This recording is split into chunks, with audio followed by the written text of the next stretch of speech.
What's up? What's up? Real MVPs, Ricky Widmer here, and welcome in to another edition of MVP Sports Live right here on either twitch.tv or YouTube.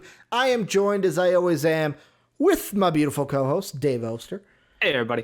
And I just remembered what I found. Yes. I was cleaning out my basement because I'm getting my basement fully set up for everything. And I found something I want to show the stream, the whole stream. So continue the intro. I'll be right back. Okay. Dave's going to go. I'm excited for this. I didn't even know if he knew this, he didn't tell me. So welcome into MVP Sports Live, the show where Dave and I talk about everything in the sports world. And today's Monday, so it's Football Monday. Basically, we got Football Fridays on Friday. We got Football Mondays on Mondays. Not really much going on after all the signings in the NBA, so we got some NFL stories, and then we're going to recap. We got a little bit of college basketball today. Dave, I'll ask you, I didn't get to the housekeeping yet. Do you want to do your thing first or after the housekeeping? I mean, you just knock it out real quick before. All right, go ahead. Is it the hardball? So yeah, clean out the basement, and I found this poster, and I'm just going to, that's right. So Scott, you got Scottie Pippen's autograph. You got Paxton's autograph. Horace Grant. You got Michael's autograph? Was that did your family buy that online, or did they actually no, that was in the 90s. So eBay wasn't even a thing, right? It's a straight up was it a card show? Not a card show, but a road show type thing? Armstrong, so this had to be the 92 team? Yeah, either 92 or 93 team. Because Paxton was on the first Paxton, BJ, Horace Grant. Yeah. That was the night. That was between 90 and 93. Yeah. Because I found this in my basement. That's awesome. Yeah. That is awesome. With autographs too. Yep. Dave's going to put it behind it. Going to cover up the holes. I'm pretty sure the autographs are just the poster. I don't think those are actual autographs. Oh. So just before anybody tries to break in my house for an autographed anything. They know where it is. Yeah. I don't know. Apparently I got white cups sent to me. By I don't know who still. I don't know who. That's true. You did get them in I had a name on there, but I don't know who fucking sent me white cups from Walmart. It was fucking weird. So if it was someone that's watching, you're fucking weird for sending me white cups. But I love you. I haven't used the cups. I threw them out. I'm sorry. Why would you throw them out? Not use them? I have no use for white cups, Dave. You put liquid in them. I have glasses. I have glasses. I have glasses on glasses on glasses. I don't like water in paper cups, though, because paper cups it's a trust thing, right? What? It's like a trust thing. You think it's going to shed into the water kind of thing? No, they do. They get solo cups are different. It's plastic. Plastic's different than paper. I got paper is it gets soggy after a while. Then it's the more you drink out of it, the little lip gets all deteriorated. Yeah, so soaps with the great advice. Use them for your party for COVID, you know? When you're inviting 35 people to your house, Ricky, like the responsible person. For my COVID party. But Dave and I got a jam-packed show, a lot of football on the mind for today, a little bit of college basketball also. Before we get into everything though, quick little housekeeping. Number one, if you're not in the best community on the internet, you're behind the 8 ball. But good news is you could join it today. The MVP Discord link on YouTube down below in the description or exclamation Discord into Twitch chat gets you into that community. Like I said, best community on the internet. Each and every day, conversations happening in the Discord. You can also support us at patreon.com/MVPvids. Again, exclamation Patreon gets it into Twitch. Link down below if you're on YouTube. Also, thank you to our Patreon sponsors, Pat Hill and Philly Sean. And last but not least, we're on Twitch every Monday through Friday, twitch.tv/MVPvids. Also on YouTube at MVP Sports. So go ahead, follow, sub, anything you got to do to make sure you get into MVP and are tapped into MVP each and every day. Dave, you were away getting the poster. So before we start with the first topic, I got to ask you, important question. How you doing today? Of course. How you doing today, big guy? How's my Monday? Yeah, how's your Monday going? I didn't ask you because you were going to get your Bulls poster. The weekend was okay. Spent a lot of time with the fam, responsibly. Mm-hmm. Just gonna put the COVID warners out there. Responsible time with the family. I left my house in months. Mm-hmm. I don't wear a mask. I don't have any issues with wearing masks in public. If I did go anywhere, so there's no issues there. A a lot of time with fam. Put up some Christmas decorations. Nice. Outside. Is the snowman out front?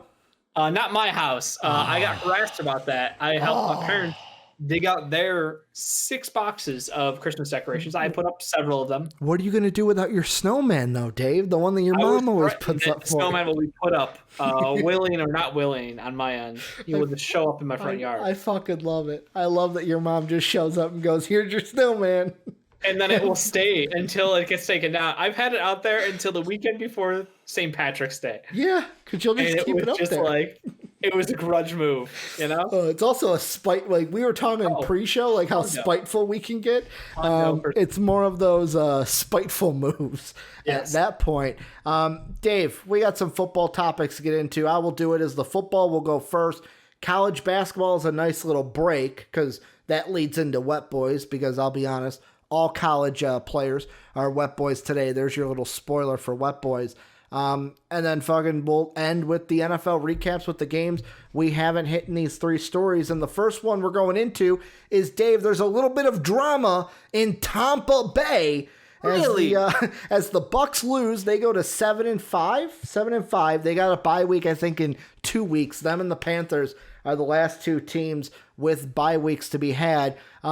Chiefs win 27-24. Couldn't cover the spread. But Dave, the more important question, and this is kind of sparkling in an overreaction Monday, is so Jake Neverman, one of our patrons, he's also in the Discord, he brought up during our watch along yesterday of Football Sunday of Bruce Arians is not the right coach for Tom Brady. He made it adamant during that game. Tom Brady is not going to win with a coach like Bruce Arians, and Tampa Bay was stupid for going after Tom Brady because he does not fit their coach. However, it was then said that it's like you have a chance at Tom Brady, you sign Tom Brady. So you're kind of stuck there in that kind of rock and a hard place. But Dave, the question that everyone's asking is Tom Brady, he's got this year and next year on his contract. Is Tom Brady going to push Arians out of town in Tampa Bay? Like, if they don't win this year, will the Tampa Bay ownership go, well, this ain't going to work. We're all in on Tommy. Hey, Brucey, get the hell out of here?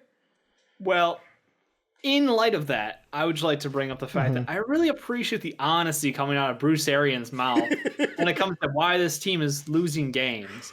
It's all on TB12. He seemed confused. Tom just seems confused on where to throw the ball and when the play is called, where the ball needs to go and how to make those long throws happen, really. The accuracy on those seems lacking. These are all just straight quotes from Bruce Arians about Tom Brady. The most critical we've heard about Tom Brady in the history of Tom Brady from his head coach, and it's Bruce Arians. I love this. Yeah. To me, it's absolutely hilarious. And look, Tom chose Tampa for a reason. They had the best weapons. They had a defense with upside. And it was the idea of a plug and play in a team that would work with you. Eric, I love you in the comment sections. Bruce Arians has been stubborn to run offense. Bruce literally came out and was like, Tom picked the plays.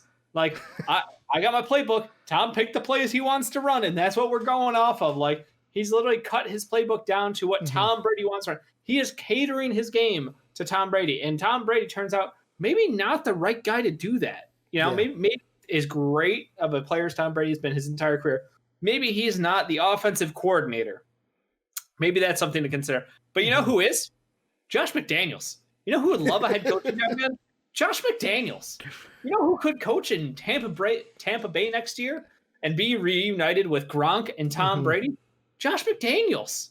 Now, am I crazy for saying this? Or does this fit the narrative of now? You're not crazy, but I am on the side of, if I am the Tampa Bay Buccaneers, I am not firing Bruce Arians.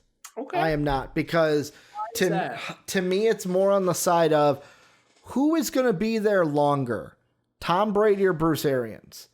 Tom Brady's a rental, Dave, because let's be honest, if Tom Brady ain't winning in 2 years, well, I'm saying, even there's 3 things then, because you just added something to it.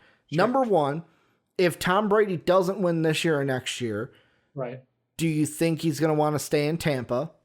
I wouldn't if I'm Tom. Basically, find the next team that I can win with. I don't know that he moves on, but it is a great question to ask. Ricky. Yeah, like there's only this season and next season, and he's a free agent. So if he's not winning, will he move on? He is getting up there in age, and you say he wants to play till 50. Is Tom Brady gonna get better with age? Because yes, he's still the GOAT. I'm not going on that track. Statistically, who can say no one gets better over 40? He is still a good quarterback. Like, I'd rather have Tom Brady right now than Mitch Trubisky or Nick Foles, like the Bears have. Like, shots fired over there.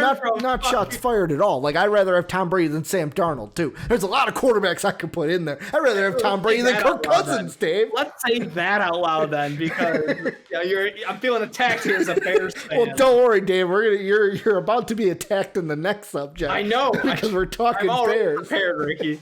But, like, I have a feeling that the Tom Brady in Tampa is more, what's the word I'm looking for? It's more, it's not long lasting. It's basically like, this is a fad.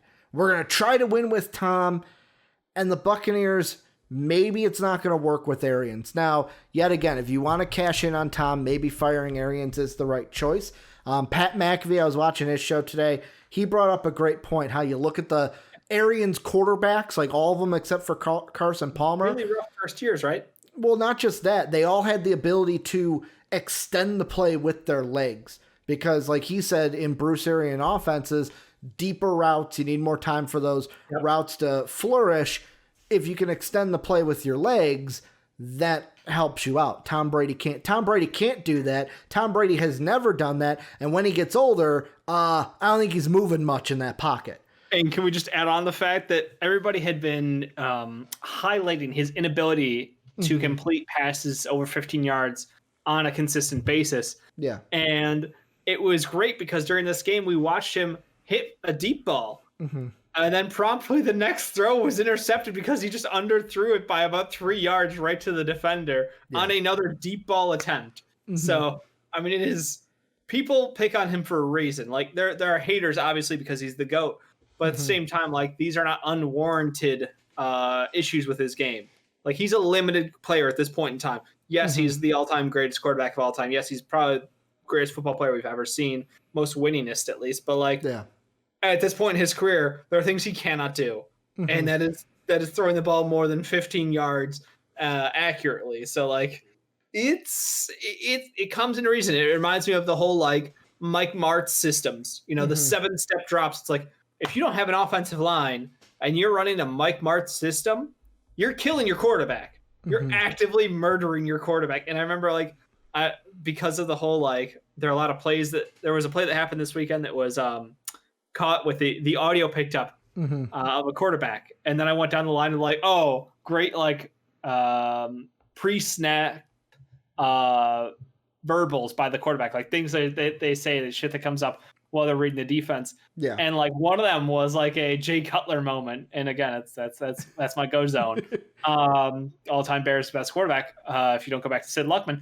And it was basically like, they're getting up to the line. He's like, fuck Mike Martz. Tell him I said that. And it was like, wow. Like, Jesus. I knew he hated him. And that was true. But like in that moment, it was the like, yeah, Mike Martz 7-step drops without an offensive line. That's a problem. Bruce Arians, non-mobile quarterback. And it's all timing, and it's all, you have to know exactly where that guy will be at the right time and make the right reads. And that was the problem we saw last night. Last afternoon. Afternoonish, yeah. Mike Evans and Tom Brady clearly not on the same page on one of their plays.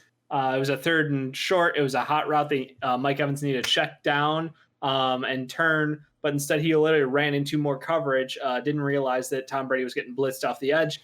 And it was like literally Tom on the sideline speaking in a direction, and then Mike Evans sitting down, also refusing to look at Tom Brady speaking in a direction. It was like, oh, there's a bit of tension here because this offense is not working the way that, you know, a lot of people would have hoped it would. So I think that Bruce's situation is like, it's a tough offense to learn, and it's not something that you can easily slot someone into. And even as someone as good as Tom Brady, there will be bumps in the road, you know? Well, it's not even that. Like to me, and It is that. again, Like right now, there are bumps in the road. It's not it's not just that to me. Like what you say with like the Tom Brady. Obviously, there are things now he can't do. Like the thing I was trying to look up is, and maybe correct me if I'm wrong, if I'm misremembering this, but when Peyton Manning went to Denver, correct, didn't he also have a similar issue where it's like, hey, I can't throw the deep ball like I used to, so I'm going to adjust. I'm going to throw shorter routes. I'm going to change my game a little bit so that we can be successful here. And worked with, what was that? I think it was Kubiak was the defensive side. I'm trying to think of, or was he the offensive side? And I'm just mistaking it. I think it was him and Kubiak, and Wade Phillips was on the defensive side, to where it's like basically Peyton Manning went over to Denver. Hey, I'm older. I need to change my game. Tom's not doing that.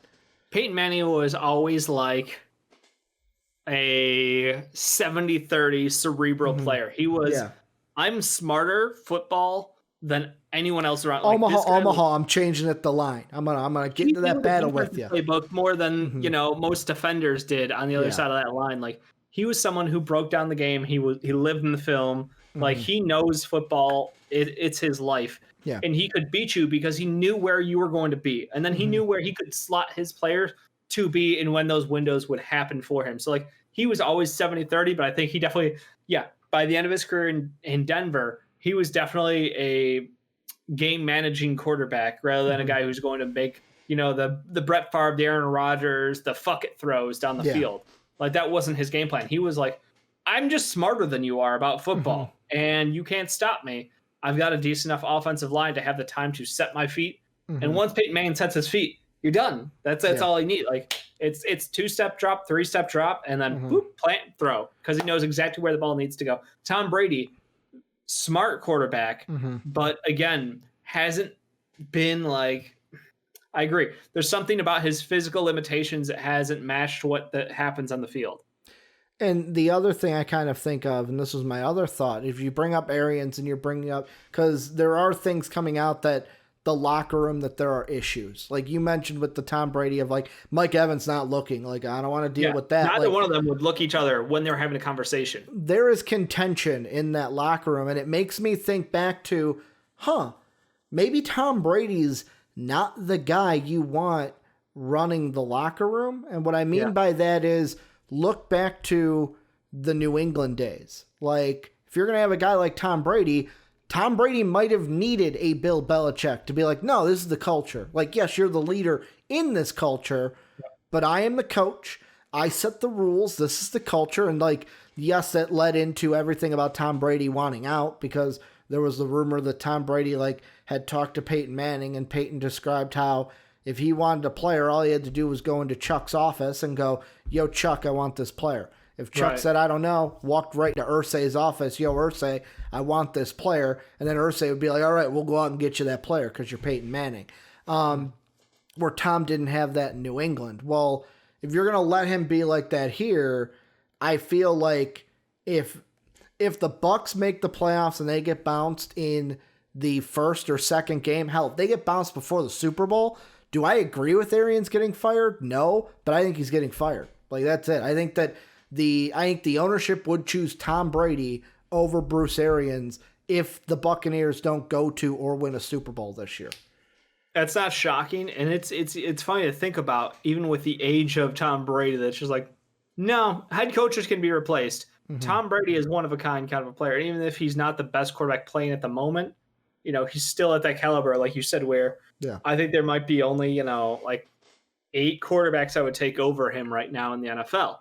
Like, it's a very small handful of players at the very top. And I think Eric and Twitch brings up a great comment about Tom Brady can't throw a deep ball, then maybe Ronald Jones or Fournette should have a little bit more contact with the football running, because this is a system and this is an offense that we've seen very sporadic uses of the run game. It seems like Ronald Jones can get the ball going. And we saw this past weekend where I think he only had a handful of rushes, but he picked up, like 7 yards a carry or something. Like, he was gashing that defense.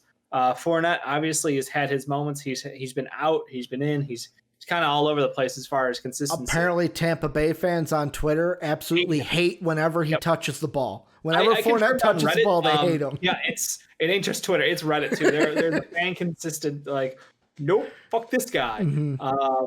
So I agree though. Like it's the balance of you have a running game. Why don't you use it more often? Like the way that New England used their running backs and use them out in the open. Ronald Jones has good hands for a running back. Fournette obviously like hit or miss. I'm not going to say he does, but he did have a fantastic year in Jacksonville previously, catching the ball out of the backfield where people were like, nah, guy doesn't have hands. And then he went out and like puts up 1 billion fucking all-purpose yards in the season. And I was like, I guess he does. Well, I guess like, oh, great. Just because he hasn't done doesn't mean he can't do it. But yeah, Ronald Jones, I think he's proven the point. Like he deserves to have the ball in his hands more. And it sounds dumb when you're like, well, would you rather have the ball in Tom Brady's hands or Ronald Jones? Let Tom Brady throw it to Ronald Jones on a wheel pass. Like get things in motion, get some offensive sets where you're getting mismatches out there because you have offensive firepower. Like they've got to deal with Godwin, they've got to deal with Mevins, they've got to deal with Gronk, they've got to deal with Antonio Brown now, Scotty Miller. Like you guys have 1 billion weapons on that offense, and yet it doesn't seem like there's any. They don't get traction. Yeah, there's like no cohesion, maybe. Like forward momentum. Yeah. That's the word. Okay. They don't get momentum rolling on that offense. I feel like their drives, it's like you see, it's like a spark once, and then it's just like okay, you don't. It's gone after that. Like you don't see a consistency. The only game where like you saw them really run the field, I think, was that. Well, which game was it? The one against the Chargers earlier this season when he almost had like 400 yards passing. Like it was him versus Air Bear out there just dueling it out. And that was a great matchup. But like Dave's like, you know how I love my Air Bear.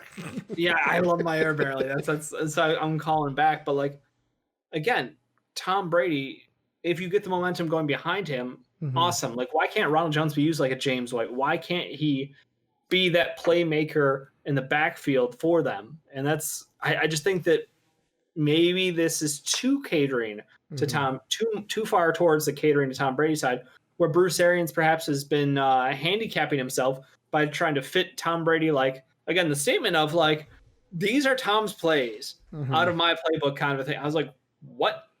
Like I understand not running plays you're not comfortable with because like I see that every week from quarterbacks who are just like, yeah, fuck that play's not going to work. Like, yeah, but it's almost like Bruce Arians.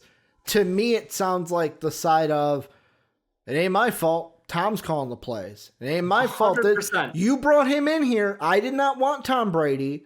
I'm trying to work with him. It's basically like every press conference, he's trying to like. I see it as he's not talking to the media. He's not talking to the fans. He is talking straight to the ownership. I agree. Tom's fault, not my fault. You're watching the same shit I am, right? Like, that's every press conference. I agree.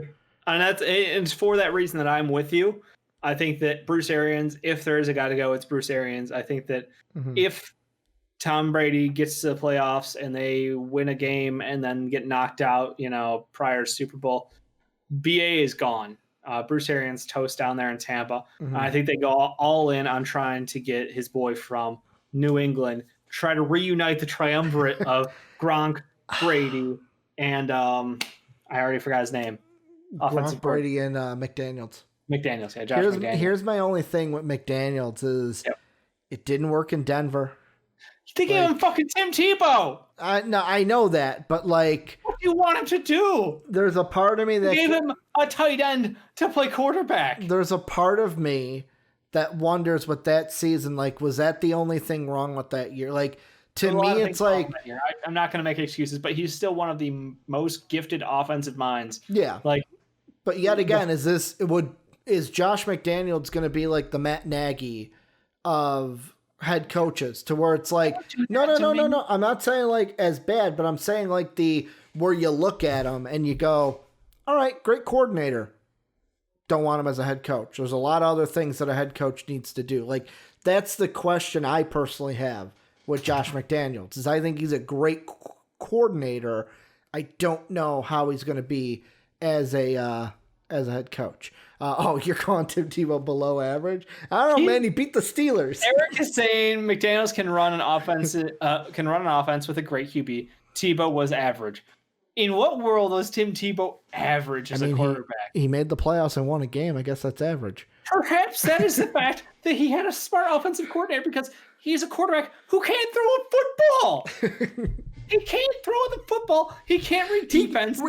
He could throw it. It's just you knew where it was going because this was his throwing motion, Dave. He did a complete circle. It was the wind up to throw. You're right. I mean, it was just, yes. Didn't know we were going to get a Tim Tebow rant today. Best offensive minds in football, and I think that behind Bieniemy, I think Bieniemy wouldn't even get a shot at the job because Josh McDaniels' connection.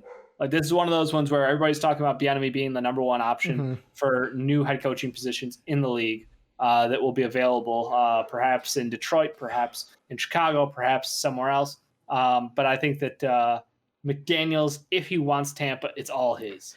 Yet again, though, with Bieniemy, though, I will throw this out here, kind of like a passing thought. Yep. If I'm Bieniemy, do I even want to go work with Tom Brady? Only because the plays I've been calling this year, he can't do that. Pat Mahomes and Tom Brady, very different specimens. The shit he's able to do with Pat Mahomes, you ain't fucking doing that with Tom Brady. I agree.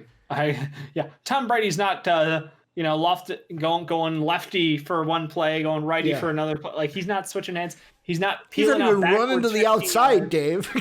He's not running anywhere. Yeah. He takes his steps, he looks, and he throws. Or he gets sacked. Yeah, no, he ain't the guy for there, but I do totally expect to see a new head coach there, assuming the Tampa Bay Buccaneers don't win a Super Bowl this year. Yeah. It would be, it's not unthinkable, but it would be very tough for them. They've had games where everything clicks. The defense gets after other quarterbacks. Their offense is in sync, and everything works out for them. So I'm not writing off this team at all. I'm saying they've had a couple of rough performances at home in games where they faced a really tough opponent in Kansas City. I mean, Super Bowl champs right now. They lost against the Rams. That one sucked. And then New Orleans, who just has their fucking number. Tough games. These are not gimme games. So I haven't seen them lose anything to the point where I'm like, well, they're done for the season. But they've got some shit they need to correct. If everything hits on the right cylinders, though, they get it rolling.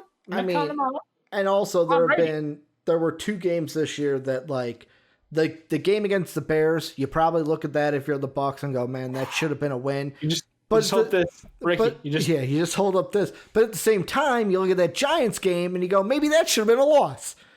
Maybe if the referees gave Danny Dimes some respect, Ricky, he would have won that game. Know that answer. I'm just saying, maybe they offset each other if we're going in the woulda, coulda, shouldas.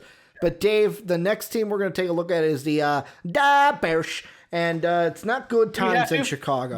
We have to. I have listened to a lot of different Bears. I listened to Big Cat on Barstool, pardon my take, because I'm like, I got to know what he was saying. This was during the game. He's just fucking close it all out. He goes, close it all out. He goes, I still want the Bears to play football, but I don't want, he goes, fucking get them off of primetime. He's like, give us the Jacksonville Jaguar treatment where you give us that one Thursday night game, week 3, and then you never see us again on primetime. He goes, you got to get us off of primetime. Before I go with the question of what I was going to, I want to take the last segment and ask a question to you, the Bears fan, for this one. If Matt Nagy is fired and the Bears clean house and Bruce Arians gets fired, would you want Bruce Arians to be the head coach of the Bears and kind of run it back like you thought you were going to do? I think it was either the Trestman hire was, oh man, we should get Bruce Arians. Bruce goes to Arizona, and I think you guys got Trestman. If it wasn't Trestman, it was John Fox. I think it was Trestman. Right, it was Trestman because we didn't want to give Bruce Arians full control over bringing in a coaching staff. Trestman, just sounds so stupid in retrospect. Yep. But go on. Yep. It was over assistant coaches basically. It was the freedom. Bruce Arians is a limited coach, but he's a good coach. I still believe. I love his honesty. It is refreshing to have someone just speak poorly and ask for accountability out of his quarterback in this day and age where everyone says the same fucking thing at every single press conference. Yeah. Well, I'll look at the tape. We'll do better next time. We'll have to fix some things out there. Clearly didn't work out for us this time. And, we'll have to see what reads were made and which guys were on it. And, it just wasn't our luck today. No, he's like, yeah, Tom didn't make that throw. He looked confused out there. I'm pretty sure Tom didn't know that play. Like, shit like that's just hilarious. So from a fan perspective, from the outside it's hilarious. From the inside, it might be maddening. Yeah. I can only imagine what Tampa Bay fans think of him at this point. But no, I'm at the point where this Bears team does not need a Bruce Arians. We need someone who is fresh, who is new, who is young. Give me that hip guy out of college. Yeah, someone maybe out of a school that's not too far away from Chicago. That's been heavily rumored to the Bears. Talking very close to the Detroit area. Well, is that what I'm thinking? Because I'm thinking Jim Harbaugh. There's a Harbaugh. Could get fired from Michigan. But I think Pat Fitzgerald. You're talking about Northwestern. Pat Fitzgerald was the other one. You know what I almost threw out there? You want Lovey back? Well, Illinois will give you Lovey back. Nope, can't do that again. You can get Grandpa Lovey with the big white beard. I kind of respect the old man beard. I do too. I think it looks cool, but you can get Grandpa Lovey. But no, I think we go fresh. I think we get somebody out of the college ranks. He's not the right guy for us. Because the big question I wanted to ask is, this was actually brought up it's kind of taking the segment that I listened to with Pardon Your Take. They had mentioned something, and I want to run with it because we've talked about the clean your house, where should the Bears clean house, and you and I are on the same statement. Yes, all the way from the top. Yeah, Ricky, top the tip, top, all gone, all the way down. Pat McAfee even had a Bears caller call in today that was Pat McAfee didn't even know who Ted Phillips was, which don't expect him to. But it was one of those things where that's how pissed Bear fans are. They're mad at the McCaskies. They're mad at Phillips. They're mad at Pace. Anyone they can get mad at, they're mad at. There is a growing motion for the McCaskies. Like, I've heard some horrible things said about, like, nice old people in the McCaskey family. And it's kind of awkward. I have heard and seen on Twitter Bears fans, I don't want to say wishing, but when you're vocalizing the older McCaskey, her death, then things are bad. And yeah, Chicagoans, we're not quite Philly bad, but we're kind of close. Terrible people. We are passionate, terrible people. Especially if you ain't winning us games, man. We'll hate your guts. We ain't won shit, Ricky. It's been a long time. We made a win now move. That's what I'm saying. 2013, Matt Nagy comes in, winning games, everything's hunky dory, and then when you start losing, Chicago flips shit, and we start 2013. It's been a bit. Yeah, it's been. Or no, I'm thinking 2017. Whatever. Matt Nagy the first year, the double doink year. I didn't want to bring that up again, but the double doink year. Point being, it's been a long time since we've won games. We made a win now move to get Khalil Mack, following the game plan laid out for us by the Rams. And it was the young quarterback, great defense, overpay, and watch your team succeed. And man, year one felt like, ooh, we are on track, baby. High. Like, we are one Cody Parkey fuck up away from being Super Bowl champions. I'm telling you, that team had enough to win a championship. The Khalil Mack year was excellent, and that was everything. And then it was just like, oh, we clearly don't know what the fuck we're doing. We fucked ourselves in so many drafts at this point with our top picks and our later picks and all of the picks in general. Like, we hit a couple players, no arguments there, but like, we missed enough of them to where we were depleted. And then our free agency pickups were not in the right priority. So where we spent money for a top tier guy, maybe we could have used a mid-level guy and then spent that money somewhere else to fill in a hole. Like, there are a lot of problems with this Bears team, and it feels like there needs to be a shakedown from the top, because obviously the GM is a problem, the head coach is a problem, the quarterback is a problem. But I agree. You go above that. At this point, we are like, we need above the GM. We need to clear house top down to get a fresh start and get new thought in the house, because like there are so many talented people on this team, and I'm all like, watching that Bears game, I was frustrated, but at the same time I was like, I want to see Khalil Mack do good somewhere else. I'm hitting that like Lions fan of like, I want to see Matt Stafford play somewhere where he can win. Kind of like that's already hitting my head about Khalil Mack. Well, and that was the question I was going to bring up is first off, just to fact check you a little bit or kind of go against the only thing with that playoff series or that season. I don't disagree with you that if Cody Parkey makes the kick, Bears easily could have won to the Super Bowl. The only game for me that it would have been in question is do you get past Drew Brees and the Saints in the second round? If you do that, I think they beat the Rams. And I think you might even beat Tom Brady against that defense. Our defense that would have been tough. Was elite. We were one of the best 5 defenses in NFL history. The only thing is, could Mitch Trubisky put up more than 3 points than Jared Goff did? Well, yeah. I mean, like Mitch wasn't great that year, but he was good enough. I mean, 15 points against Philly. So, I mean, I guess you would have won 15-13. Ricky, that was good enough. That's all he had to do was good enough. Yeah. And our defense could score points on people. Our special teams was getting us in great position. Yeah. Like, he was working short field, and our defense, ears pinned back. Like, that was, we had our system. We had the idea, but we just choked on it. And then as he did not progress, Matt Nagy got crazier with his play calling and more convoluted and then just straight up dumb. And that's where Bears fans like transition down the line of like sanity. Oh no, where is this going? Oh, fuck all of this shit. Well, and I think the big question that this yet again was kind of brought up on Pardon Your Take, and I want to bring it here and kind of run with it is we've talked about clearing house with Nagy and Pace, but should the Bears go full tilt to be like, you know what? Everyone is gone. That means even trading Khalil Mack. Should they go that far? And really, what's the can Khalil Mack? I kind of feel like this will be a dumb question. What is your return for Khalil Mack? Can you get enough back to save face in that trade, or will the Bears end up losing value if they trade Khalil Mack? I want to say no because Khalil Mack is still a star in the NFL. Yeah. I was like, Khalil Mack's still amazing. His numbers may not represent his impact on the field, but I think everyone who knows the NFL and who is active around the coaching circles, the opinion is still he's one of the best pass rushers in the NFL. He's still one of the best guys on the line in the NFL. So, no, I don't think there's any issue there with value. Even his contract is worth at this point. Like all the other contracts have kind of caught up slowly, and we will continue to see that happen over time. So his big deal that was a blockbuster deal at the time, not really a crazy deal anymore. So, and value-wise, what do we give up for him? What did they get with the Khalil Mack picks? Fucking nothing. So that's the thing. When you trade for draft picks, you got to be able to scout well and hit on those picks. You got to hit those picks, and that's the problem, you know? Doesn't always work out. They are not guarantees. They are lottery balls. They get the more balls you got, the better chances you got to hit, but doesn't really matter sometimes.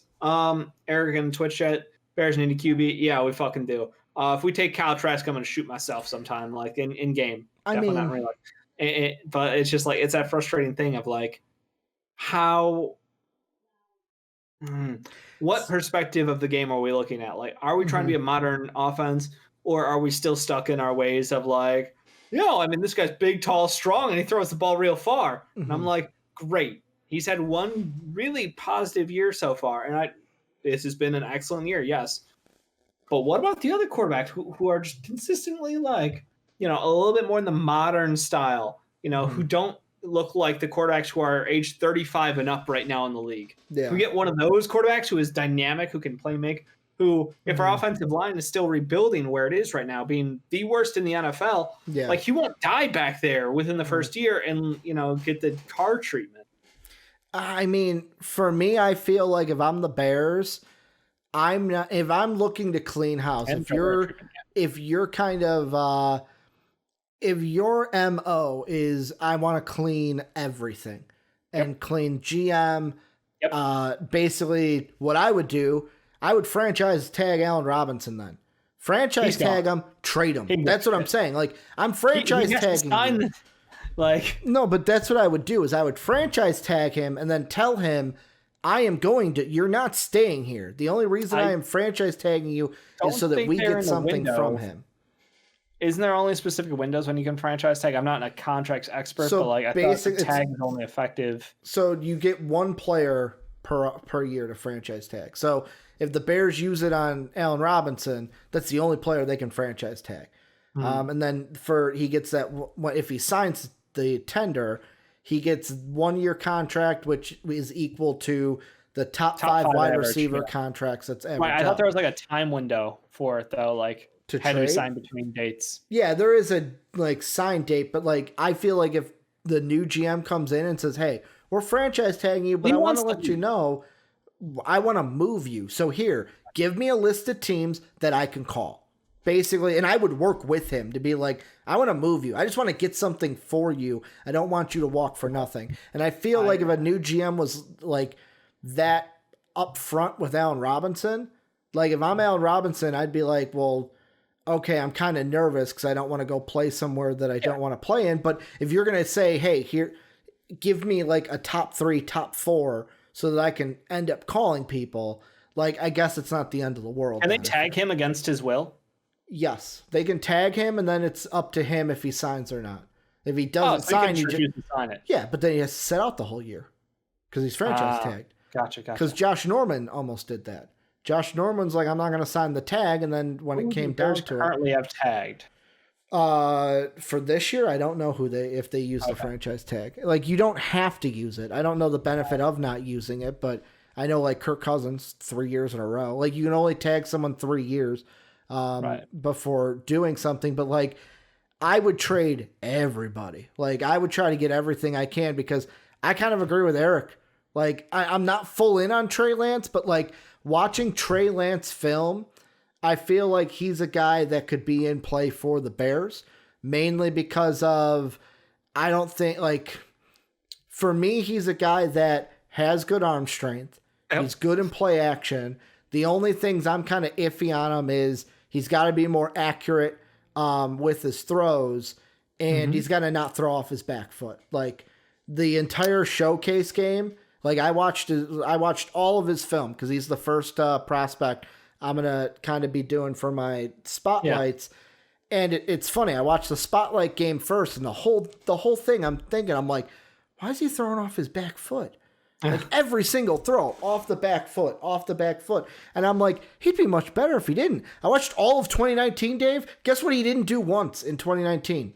Throw off his back foot. Planted feet, throw.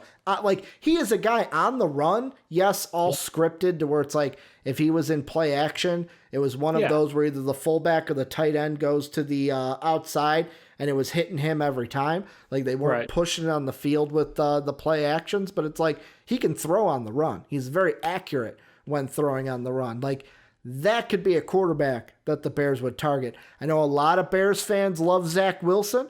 Say BYU, baby. Come on. BYU, I'll be honest. He's got a cocky attitude. He can run the ball a little bit. Here's the thing. I see him, like, as I watch him now, when I dive into the film hardcore, this may change, but I brought this up yesterday. I personally could see him being the Josh Allen of this draft class. The strong-arm quarterback from a non-big university, but has success in the NFL. Now, I heard today one of the guys on the Pat McAfee show said he's the next Mitch Trubisky. I totally disagree with that. I do not think Zach Wilson is the next Mitch Trubisky. I think with me, I'd compare him more to Josh Allen. However, the rumors are, Dave, guess who the Bears are interested in? Kyle Trask out of Florida. Of course we are, because we fucking love Florida. Yeah. The Bears, as a front office, as a team, love Florida, and that's our jam, baby. That's where we go for all our talent. Kyle Trask, he's not the worst. He's not the worst. Like, I just don't know what he's going to be at the next level. That's the question: is what will he be at the next level? I'm looking at Zach Wilson again. Mitch Trubisky was Mitch Trubisky because he was big, tall, and had only started like 11 games in his collegiate career. Zach Wilson's played 3 years, 9 games each year. Like, get the fuck out of here. Hey, that's just wrong. So like that's invalid. He's an incredible quarterback, and like everything there has been constant progression. Trask is the interesting one to me. Like, he's older. He wasn't bad. Let's put it this way. He wasn't bad his last year. This year he's excellent. And it's just like, but do I trust him? Do I trust his play? Do I trust his decisions at the line? Do I trust his mobility? Do I think that he's going to be able to survive? Do I think that he's someone who can be a future top end quarterback, or exactly like Eric's saying, Mm-hmm. is this who he is? Like, is this just, hey, he can stand in the pocket and pivot and throw the ball? See, and that's the thing, like, with the Bears, I think it also comes down to, before you can answer which quarterback you like, obviously fans are going to have the ones they like. Some will like Lance, some will like Wilson, some will like Trask. I think everyone's got Fields and Lawrence off the mind because they're going to go 1-2. And the Bear, like, I'll ask this. Not the Jets, but if I'm the Jaguars, do the Bears call up the Jaguars or even the Jets and go, Khalil Mack's on the table, but we want your pick? Would you trade Khalil Mack to try to get Trevor Lawrence or Justin Fields? If I'm the Bears, yes.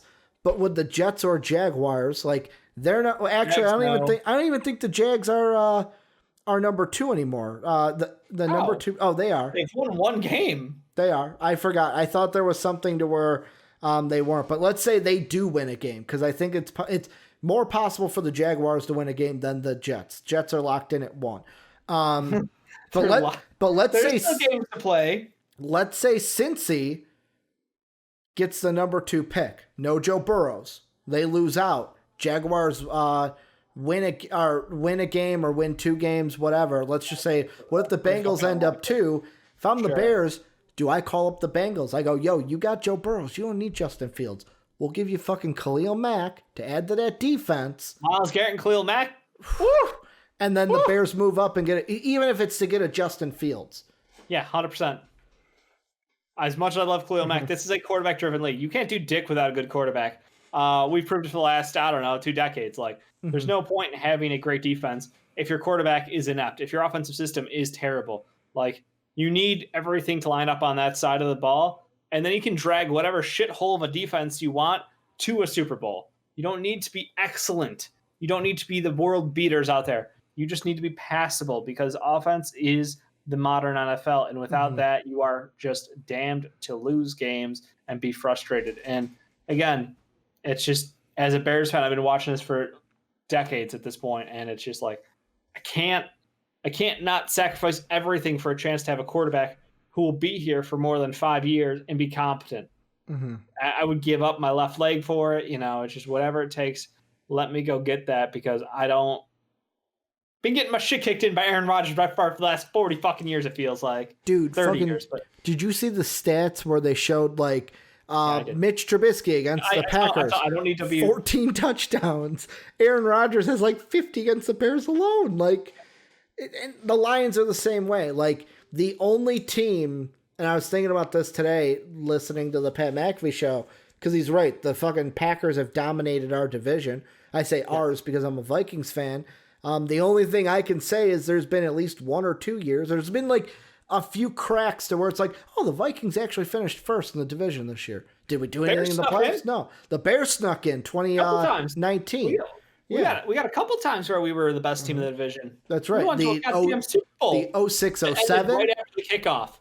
It was a great 15-second game.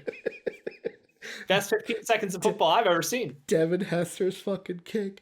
Ridiculous. But at the same time, the fucking Packers, they can't do anything for fucking Aaron Rodgers. So decades of success, though. I don't care. I would trade what they've got for what we've got in a heartbeat. So yes, if it means moving Khalil Mack, if it means moving on from Eddie Jackson, if it means moving on from the soul of our defense, you do it. You just don't ask questions. You get your future quarterback. You get the guy who's going to be here for 10 plus years, and you don't blink. That's the answer. Yeah. Like that, you can't think about this too much. You just go get the best quarterback available. And if there's an opportunity to move up to 2 to get a Fields, you do it. Dave, the next team and last kind of in-depth football topic we'll talk about is the Chargers, and mainly because there's a little bit of rumors that Anthony Lynn, 3rd year with the Chargers, could be on his way out. Rumors are that the Anthony Lynn Air Bear, people aren't liking what's going on. The ownership GM could make the move this season to fire Anthony Lynn and pair a coach with Justin Airbear. Before I ask you, should he be fired or not, I'm going to go ahead and give my 2 cents. Yeah. There's a part of me that wants to defend Anthony Lynn. And the reason why I want to defend Anthony Lynn is look at the teams the Chargers have lost to this year. Their losses include the Chiefs, the Panthers, the Buccaneers, the Saints, the Jaguars, the Broncos, the Raiders, the Dolphins with Tua, and now the Buffalo Bills. And I look at each one of those opponents, and each one, except for the the Broncos, the Raiders, and the Panthers. Maybe you can throw in the Dolphins, but the Dolphins with Tua are a good team. Can be. Like, those 3 or 4 games are probably the only ones that you're probably like, you know what? Maybe we should have beat those opponents. The other ones, Saints, Bucks, Chiefs, they're better teams than you. However, the reason why I'm not on the fire Anthony Lynn train is, yes, you're losing games, but how many games have been close? You've been in games. Like, no, they've blown leads in almost all of these games. Good point. I know there's problem. Ricky. I know there's the side of like the Bills. It's like, oh, he mismanaged the clock here, mismanaged the clock there. And yes, those are boneheaded plays, but like, there's a part of me that goes, I don't know if Anthony Lynn should be fired unless I know for sure Bieniemy is going to want the job and I'm for sure going to hire him. Because like, other than that, I don't know who I want to be the head coach to pair with Justin Herbert. I understand the concern, and you don't want to move on too quickly from someone who has, a great rapport around the league. But they've blown about 1 billion leads this year, Ricky. Could it also be the defense just needs more oomph? Well, the defense has a great pass rusher. They've got some other holes out there, but like, again, I think when the problem is when you look back to the offseason this year, what were your expectations for this Chargers team? Because I was like, oh, Tyrod's out there. They're hoping best case scenario, they win 6 games. I'm looking at their win-loss record right now. I'm going, well, that's going to be tough. But they also don't have Tyrod out there. And I think Herbert is an upgrade over Tyrod. Yes, he'll make a couple more mistakes, but he'll also go, fuck it, I'm going deep, and move that offense down the field a whole lot easier.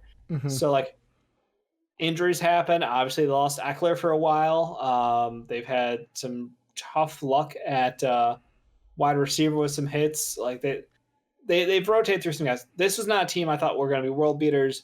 Yeah. They were a bottom, 6 team in my mind already. So the fact that they are being a bottom 6 team does not shock me at all. The expectations are there. I'm with you. If you have a written guarantee that you're going to land the best available head coach this offseason, sure, take it.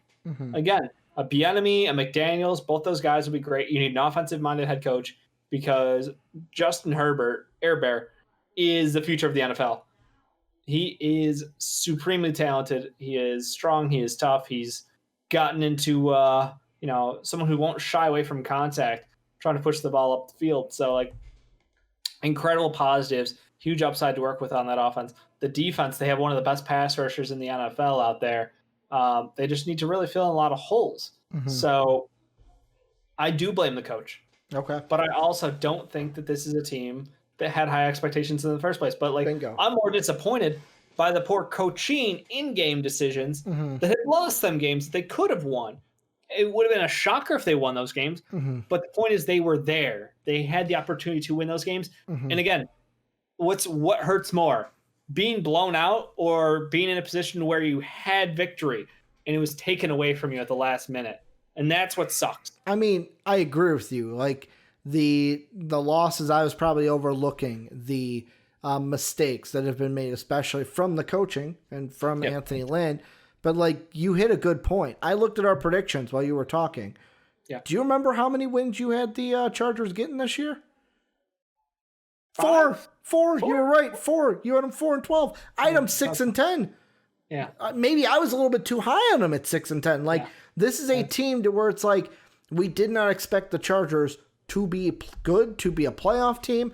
And I almost say, like, am I saying when I say don't fire Anthony Lynn, am I saying give him 3 more years? No.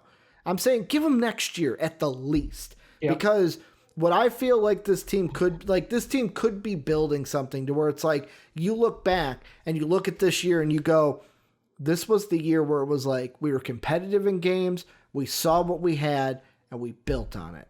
Like, that's what I feel here. Now, if next year same thing happens, go ahead, get rid of Anthony Lynn. But I feel like Anthony Lynn has not done enough in my mind to where it's not like I almost want to say it's not like Matt Patricia, but I'll be honest. I was surprised that the Lions pulled the cord on Patricia and their GM. Yep. Like, that completely shocked me because I didn't think Matt Patricia was he doing a great job? No, but I didn't think the Lions were doing that bad this year. They were just kind of okay, and maybe that was the thing. Like, kind of okay is not going to get you a Super Bowl anytime soon. I think it comes to next year because what do you want to be? I'll flip it on the other side. Do you want to win all these close games, make the playoffs, not win a Super Bowl? Then next year you have to deal with a harder schedule because you had a winning record and basically end up like that's another thing that I didn't mention the Bears segment. That is a Bears problem is if you're a team that surprises and wins a lot of games and makes the playoffs, if you're not built to be that team every year, that's going to fuck you because then you get a harder schedule based on your record. I agree. Like, I kind of go with a little bit of like, I wouldn't be surprised if Anthony Lynn is fired, but I don't know if he deserves to lose his job. Yeah. Where I don't know if you're officially fire him, don't fire him. I'm on don't fire him unless you have a written commit from Bieniemy or McDaniels. I think those are the only two coaches that would warrant moving on from him. I would not fire him during the season. Again, I'm frustrated by the success being stolen away because of dumb play calling or a lack of, controlling the pace of the game and understand that you're in a position where you can win this game if you just do the right things and execute, and they have not done that. Yeah. The amount of close losses they've had, I mean, you just run right down their schedule. It's like his first start was against Kansas City. It was 23-20, 16-21, 31-38, 27-30. They did win against Jacksonville. Then they lost Denver 30-31. They lost against the Raiders 26-31. They lost against Miami. That was a 21-29 game. Again, like we're still within like a score or a score and a field goal. Yeah, all the way down. Basically, it's depressing. Yeah, it's just fucking depressing. But Charger fans, the good thing is you have Justin Herbert, and he's the future. You got the future. You got the guy in the offense. You got the guy in the defense. Yep. You just got to build around him. Yeah. There's a lot of teams that would like to have what you have and what you could probably build around. Now you just got to do something like what the Cardinals did, although I didn't think they were doing this when they did it, but get a guy like Cliff Kingsbury. If you're going to fire Anthony Lynn, get a guy like Cliffsbury that's going to work well with, is that his name? Cliff Kingsbury. I'm combining his first his name. Like, yeah. Like Cliffsbury. Basically, Ryan Gosling is who I should call him because that's what he looks like is Ryan Gosling. But Dave, let's move away. Actually, I'm going to can that one. Did I not have like an hour in right now? We're close. We're 53 ish. But we're going to talk some college basketball. The graphic did get saved for it, so there's no bottom graphic for this, so I'm sorry. But top 25 announced today, Dave. Some of the big takeaways from it, and then we'll kind of talk about the college basketball that we saw over the weekend. 4 Big Ten teams in the top 10. Iowa, Wisconsin, Illinois' top 5 team, and Michigan State. Biggest fallers, Nova falls after their loss to VT. Virginia loses to the Dons of the Bay Area, San Fran. They fall. Kentucky lost to Richmond. They're falling. And Dave, this upcoming week, do you want to hear some of the matchups we have? Big matchups? Michigan State Duke, that's on Tuesday. Great game. Also Kentucky Kansas, that's on Tuesday. That's a part of that State Farm Classic that we went and saw when it was at the UC a couple years ago. Then Wednesday, we got a top 5 matchup, number 5 Illinois versus number 2 Baylor. I'm nervous about that one because it's our first real tough competition. opponent. Illinois, I think you got Baylor, and then you got a Duke game too. Soon, next Wednesday. Yep, the ACC Big Ten Challenge. So I'm a little nervous heading into those. Gonzaga, West Virginia on Wednesday. Then Zaga plays Baylor on Saturday because Baylor's got to play the number 5 team and the number 1 team in the nation in the same week. And then we got Nova, Texas on Sunday. Dave, what is your takeaway from this weekend of college basketball? The college basketball season is here, and I'm loving it. About 9 players I would take above Anthony Edwards in this class already. About 9.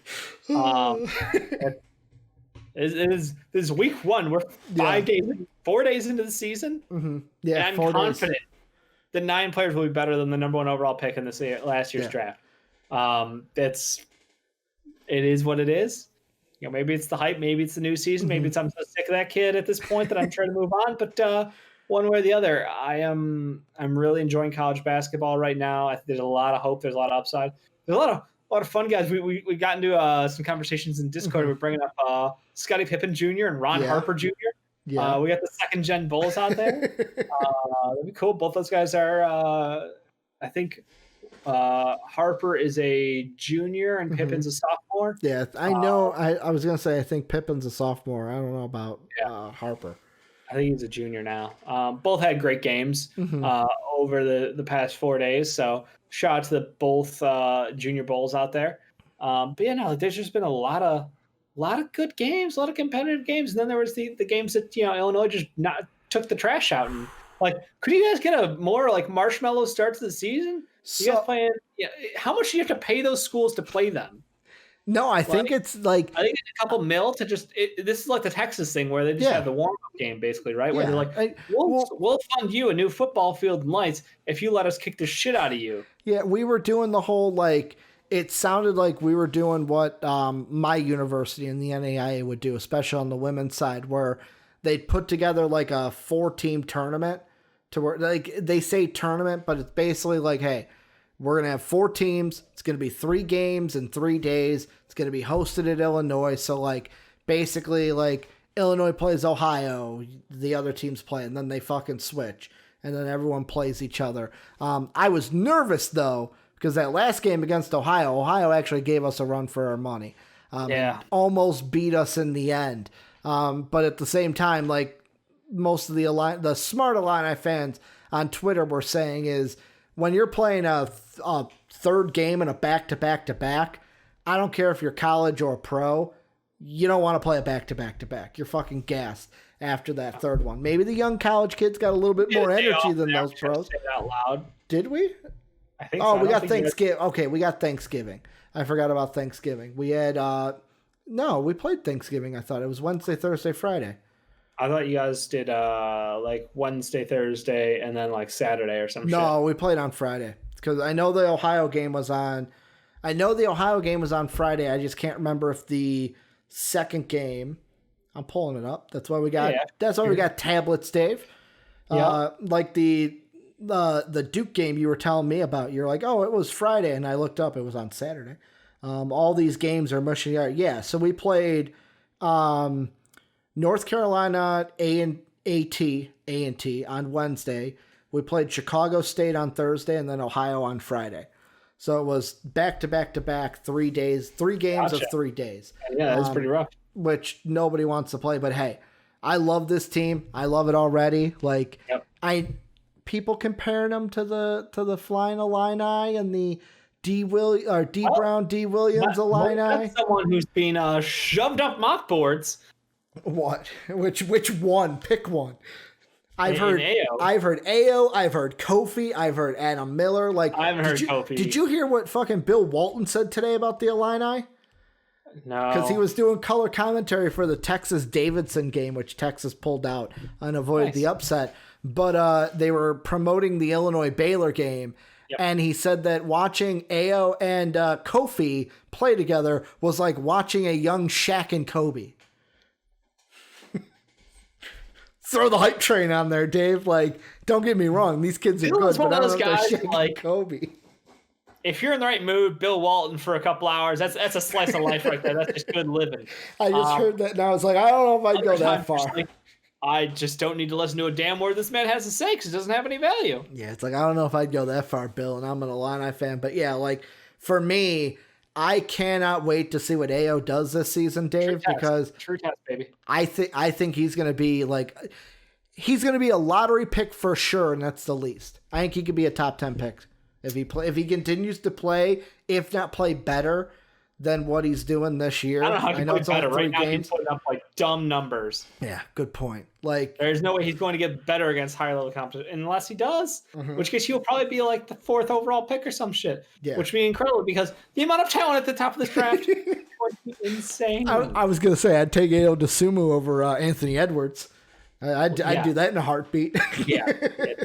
Like, it's funny because 3 weeks ago, if you asked me, I'd be like, Anthony Edwards is still a better player. Yeah. And now I'm like, I saw the picture you sent of AO and like his off-season workout shit. And I'm like, Yeah. Okay, so he got jacked to match that now.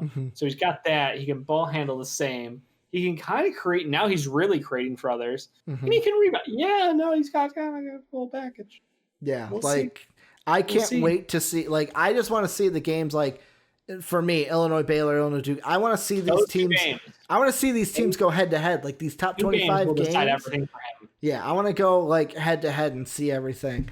So I hate Anthony Edwards. Ricky Anthony, well, not hates, but like we both strongly think he's a flawed player. I've called him a bust, Dave. I keep saying Ricky used the B word on him already. I think he's just a flawed player right now. We'll have to wait and see. I keep saying it, Dave. Remember the rule that you introduced it to me, where when you have a top 3 in the draft, 2 are good, 1 are bad. Anthony Edwards will be the bad one. Wiseman and Ball will be the good ones. At the end of the day, have yet to see it happen where all 3 are fantastic players in the last, like 20 years. But Dave, go ahead. No, go ahead. I don't know yet anymore. Nope. You continue, sir. I was going to say, that leads us into Wet Boys. Our dampest of dudes, soggiest of shooters, the moistest of men, sometimes the mistiest of misses. College basketball rolls right into this because we got all college players. As Wet Boys today. How this works is Dave, myself, and the patrons at patreon.com/MVP vid silver and above. They go ahead and we pick a Wet Boy. Dave gets one, I get one, the patrons get one, and it's a great time. Dave, you usually go first. We're not going to change that. Who's your Wet Boy? The last one for November 2020. Who is it on this fine like 30th? Wet Boys, because it's been a while since I've given out a Wet Boy. It has. I went to college at Art, like you said. Before I get to him, I just want a quick shout out. We were joking around about, other guys getting Wet Boys, and the NFL, basically the Bears just soured the whole weekend for me. I do want to shout out Tyreek Hill.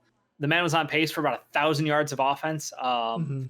If, the first quarter of that game, if they didn't hold him back from just embarrassing them a little bit longer, yeah, he could have broke every freaking receiving record in the NFL. Like, that was the game where it could have happened easily. They just clearly backed off the pedal. They were like, look, this game is not close, so we don't have to worry about it.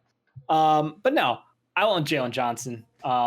This kid excites me. He is someone who, that's Derrick Henry. I know they weren't I forgot to preload them, so we're going through that. I have your graphic though, Dave. Oh, I'm waiting for him. It should have switched. I'm watching Twitch. You should wait for it. I still see Derrick Henry. There it is. It switched. There he is. You're good. There's my boy. So like, here's the dumb thing about these stats. He didn't miss a shot. No, 8 of 8 from the field, 1 of 1 from 3, 6 of 6 from the line, I think. He also had a handful of assists to go with this that we couldn't even jam on the card because his stats were so impressive. I felt like the 4 blocks was more impressive than the assists, to be honest with you. He had 4 blocks, 4 assists, right? I think 5 assists. Assists. He's someone who can put up a 5x5 at some point, maybe. He's someone to watch out for. He's someone who has supreme versatility. He's going to be one of the best wings coming out of this draft. Like, to me, he could be like a baby KG. Ooh. I'll just say it out loud. Okay. I'm gonna float out there in the universe. Week 1 of the college season. Baby KG, baby. Not going full Bill Walton on us. Not going Kobe or Shaq. But KG's a big name, Dave. Top 5 power forward of all time. Perhaps top 3, even some would say. He's just got a ton about his game that I love. He's not a perfect player. His shot, it went in. There are obvious questions about the motion of his shot, the fluidity out there, and obviously he had a lot of turnovers. But again, it's like the system you're playing in. This is your first big game at the college level. So again, I just think he's someone who has, in baseball you call him a 5-tool player. Yeah, like he can do everything for you. Like I'm going like, remember what we thought Justice Winslow would be? Yeah, like he's just a bigger version of that. And that's what gets me excited. Yeah, I'm supremely hyped about this kid. I've seen him in the way too early as a pick 8, pick 10, and I'm like, are they not seeing the same shot I'm seeing? Like that guy should be Should be higher. Notch him up. Should be higher. Notch him up. Is he going to be the Tyrell? No, it can't be the Tyrell Terry because Tyrell Terry has to be a guy who's like 20 to 30 that Dave pushes up to the top 10. No, but I'm saying in mocks he was between 20 and 30, and Dave's like, no, man, he's a top 10 pick. So Jalen Johnson can't be the Tyrell Terry. Get on your radar early. Mm-hmm. My guy, you know who my guy is. Like, it's not fucking Collins. That's an old one. But you guys should be able to know who I'm going with. Yeah. Say Oster. Like, I wanted to do a show on Friday, Dave, and I was inching to give him love, like, each day because although the Chicago State game, I was chilling in the Discord. I'm like, oh, I'll see if Dave pops in. Dave never popped in, so I was like, okay, I'll continue to play WoW because I'm in love with World of Warcraft right now. I fucking love Shadowlands, but fucking Oster, like he is a monster so far. And like I showed you the picture, you mentioned it of him bulking up. You should switch out the photo. Just get the new photo of him flexing as his photo because this does not do him justice. The man put on like 15 pounds of muscle. Mm-hmm. He looks physically just intimidating as shit out there, and his game has come so far. He could have left early, Eric. Ricky, can you talk about that? Like, so he could have left early. He could have left last year, but basically, I mean, I talk about like why he stayed, and I know he gave the whole like, I came back because I've got unfinished business. I love to hear it as a fan, but let's be honest, you came back because you weren't a lottery pick. And it's kind of the bet on yourself thing where it's like, I'll go bet on myself. I do believe he wants to win a championship at Illinois. But I feel like the majority of his decision was, I'm going to try to up my draft stock. And if he continues to play like he did, if he plays like this against Baylor and plays like this against Duke, top 10 pick. Like, I think top 10 pick is where I could lock him in and see him going easily. Plus, seeing him play with his old Morgan Park teammate of Adam Miller, like that kid's like he's even balling out. Curbelo, although he rolled his ankle in the Ohio game, that kid is making passes, Dave, where he will look at you and do one of these behind the back to fucking pass to somebody. Like, this team could be good. I don't want to overhype them. Like, there's a part of me that's like, pump the brakes, don't get too overhyped. Like, it's just gonna end badly. But I just want to gush. And then the last one, Dave, it is not Justin Jefferson. It is a two-time wet boy. He had a great game, though. He did. He had a good game. But it is a two-time wet boy of Jaret Patterson. Probably the wet boy of the day, I will say.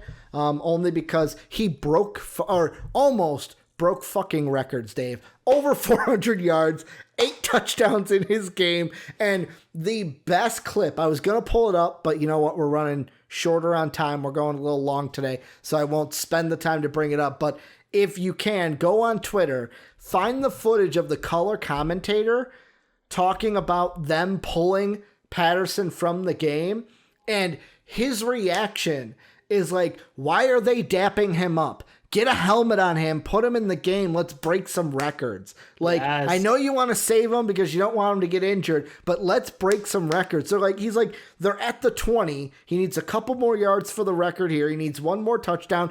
Get him one more touchdown. Come on, let's go. Let's not pull him from the game. He's crazy. But he's uber talented. He's fucking ridiculous. It's just one of those things. I saw that and I was like, holy shit. It was also in the watch along. Everyone's like, Ricky, you got to give love to Patterson because they're like, Dave won't. They're like, Dave won't be a Maction guy. I refuse to give love to Maction. I think it's a joke still. I told them though. Can I ask a dumb question for people who don't watch Maction? Yeah. Is he a draftable running back? Is he someone who's expected to be like a 3rd round pick or some shit? He's not on boards. Like, that's the thing. Okay, he could stay. Let's see. I think is he eligible even? I'm even gonna look it up. Because I've seen his highlights. I can't say that I watch Buffalo games. That's not me. Hey, no offense to Buffalo. No one fans. Circles the wagons like the Buffalo Bulls, Dave. Yeah, gotta watch those Buffalo Bulls. But like again, I've seen his highlights. I love his running style. Yeah, he's a junior. He's been at his freshman season was 2018, so this is his 3rd year. So I mean. These are dumb numbers. I can't tell if it's just dumb numbers because bad competition. Yeah, he was 18 yards shy of the single FBS record that was set by Samaj P. Ryan in 2014. And he was one touchdown away. If he's as good as Samaje Perine, he's worthy of an NFL draft pick. Let's see. Yeah, he tied Howard Griffith's FBS record with 8 touchdowns.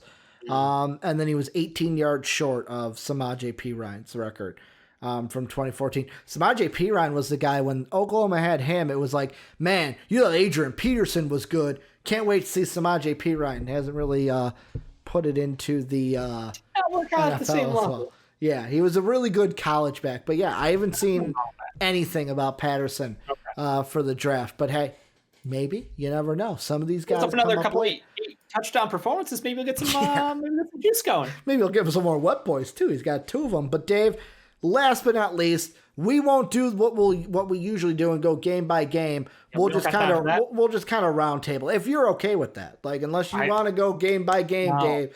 No. We had some Thanksgiving Day games, Dave, but the first thing I want to touch on is your boy Danny Dimes, Dave, had a scary injury in that Bengals Giants game, and the news is Giants got the win 19-17, Dave, but it looks like Danny Dimes is going to be out for a couple of weeks. They're saying it could be out for some time. No worries. Shitty Giants team anyway. Danny Dimes, though, he's performing pretty well. I think people have gotten to the point where they're like, yeah, I understand why he was picked there. Ricky, have you, and I'll have to ask Sean on the side, but, the haters out there that you guys are, me as a Danny Dimes defender and truther out there, preaching about Danny Dimes, his excellence on draft night, and you just spewing nothing but hatred. So my thing, and I actually looked back at this, was... So during the watch along, we looked back to that draft because I was like, did I have Kyler Murray at number 1? And I looked at our last mock draft. Yeah. If I was the GM, I was picking Bosa, but in the last one I did with you, where it was strictly prediction, I put Kyler Murray. I actually had Danny Dimes going to the Giants. I just had him going at 17, not number 5. So to me, it wasn't like to me it was he went too high. But I did think the Giants were going to take him. He's performed well. Do I think he's the future? I'm not having the same reaction to Danny Dimes that I'm having to fucking Justin Herbert or Josh Allen or Kyler Murray. I agree. But he's not Mitch Trubisky. I'll tell you that. Like, he's not a bust. Him and Sam Darnold are in just a weird position. Yeah. I mean, Sam Darnold is just, the Jets are just fucking awful. But he's sticking up for Adam Gase, apparently. He's gonna ride that ship down because he knows he doesn't have a job after Lawrence. Do with that, but yeah, he did. I mean, it's just one of those where I go, "What do you want to lose your job?" But at the same time, it's like, well, you're gonna lose it anyways once they draft Lawrence. So who the fuck like? Jets lost again. No shocker there. Fitzpatrick came in there, beat him down, up and down, silly. Like that was 1-2 to where it's like 20-3. Not a huge blowout, but it's like one of those to where it's the game was boring as shit. I think Red Zone was there for a total of like 8 seconds the whole game. Yeah. I'll be honest, the noon games more exciting than the afternoon games. Like the Atlanta Raider game, I was like, holy shit. What happened to the Raiders, man? Like, are the Raiders the hot and cold? You're yes, then you're no. You're it, then you're now. You're up and you're down. They're a story of 2 seasons, I got to feel, though, man. Like, that's a team where I love the fact that like, we fire a guy up top, and then we just go forward, and we look better for it. They're like, don't have Julio Jones. That's okay. We got other guys that'll catch the ball for us. We got no worries there. Like, it was just a really good game by the Falcons out there. Let's see. They lost their first first 5 games since going 0-5. 1, 2, 3, 4. They're 5-1 since going 0-5. Yeah. And they have 1, 2, 3, 4, 5, like 5 games left. So like, I'm not going to say playoffs. I'm not going to say it. Like, I thought they'd be better than what they were, but like 43 points. Like, I think their kicker had 21 points in fantasy. Yeah, he could have been a wet boy, actually. Young Ho Kim. Not what, he had 5 kicks? 5 or 6 kicks in the game. All I know is he had like 19 points in fantasy. Titans too. Big week over the, big win, I should say, over the Colts to where, the Colts are back too. I'm sorry, Thunder, if you're still watching. But the Colts are back to when I pick them, Dave, because I put them down as a win this week. When I pick the Colts, they lose. When I pick against them, like I did when I picked the Ravens, the Colts go ahead and win. I did not expect the Titans to come out like they did. Derrick Henry had himself a game. Should have been a wet boy. Patterson just beat him out in the wet boy votings for the patrons. He had 3 touchdowns. Fucking A.J. Brown had 2 touchdowns as well. A.J. Brown touchdown. Like, he is not a fast guy, but no. The fact that he just kind of eked that line through his... Yeah, that was a really nice job by him. And your boy T.Y. got his first touchdown of the year. That poor motherfucker. I feel bad for him. He's been hamstrung with injuries left and right for his whole career. He's so talented. Yeah. How about the Browns? Who'd you say the Browns? They did what they were supposed to. But they're 8-3, Ricky.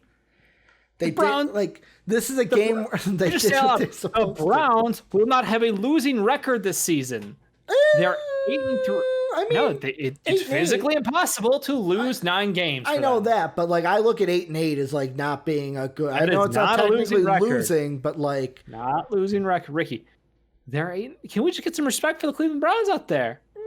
A little bit, not losing, but yet again, let me see the wins. They beat bad teams and they lose to good teams. When you got a bad schedule, they beat Cincy, bad team. Washington, bad team.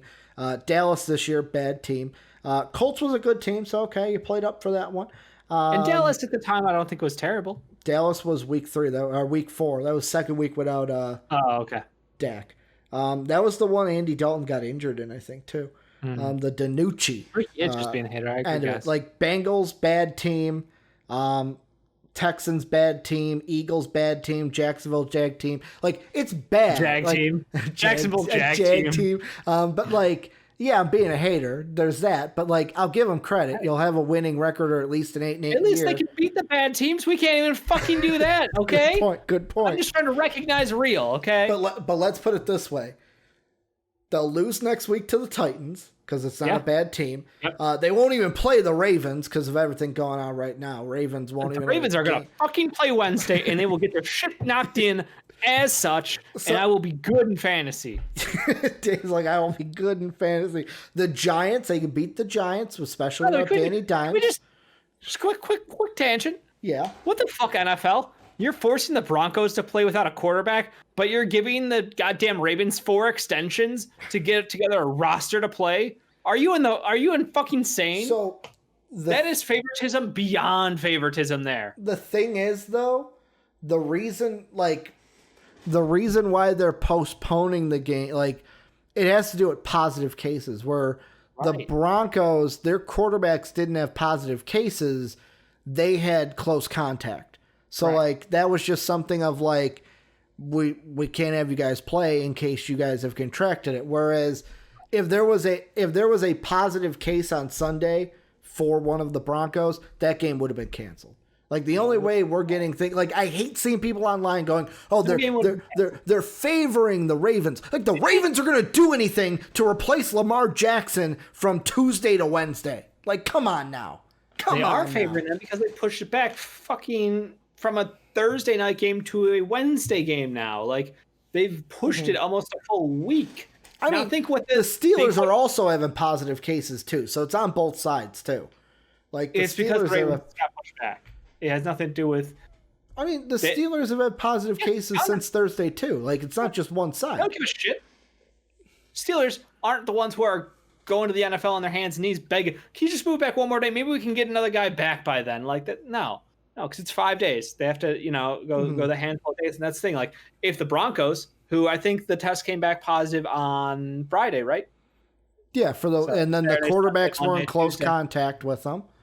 So if it was if it was a Friday to Tuesday, why couldn't the Broncos had a Tuesday game? Huh? They've had a Wednesday game. No, it's bullshit. They could have bounced it back, mainly because the Ravens are a playoff team. It's because the Steelers are a undefeated team in the league, and they want that game to happen. And they're trying their damnedest to make sure that game happens. Meanwhile, they could give a shit less about the fucking Denver Broncos out there, and that's what bugs me. the Ravens are the worst team because they did not manage the situation in their own locker room. They had an outbreak that was not tracked properly, that spread rapidly, and because of their own lack of ability to follow protocols in which they should lose multiple draft picks for, they're getting the benefit of the doubt. The Saints got hit. The Saints got hit with that too. They got hit with a loss of draft pick. Yeah, I think, but this is like we pushed the game almost 6 days now.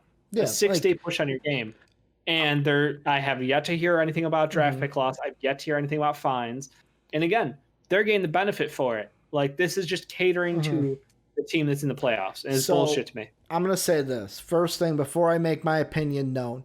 I'm gonna say the obvious thought. Anybody who has contracted the virus, T's and P's. Obviously, taking that from the McAfee show. Obviously, like, I'm not going to say what I'm going to say and not say that first because you'd be a shit human being to wish ill like that. I didn't wish ill. No. I'm saying, like, to basically, like, make it seem like you don't care for the people that contracted the virus. I don't want people thinking that's who we are, Dave. But the NFL doesn't care. But I look at it for people that are on your side of, like, I'm just going to bitch about it. You know what my point of view is?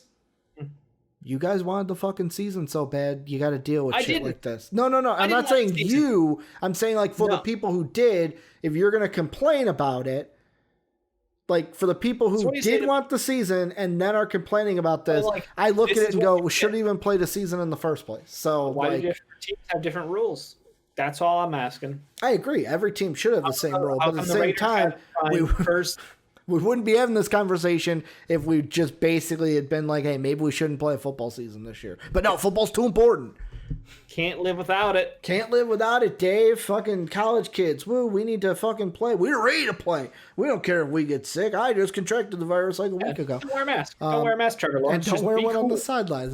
Trevor Lawrence, like, fucking Trevor Lawrence. He's going to get eaten alive in fucking New York media, I feel like. So. I feel like it. There's players I root for, and there's players I root against, and he's one of those kids right now who he's very unlikable. Dave's just totally going to root against Trevor Lawrence's whole career. It's spite.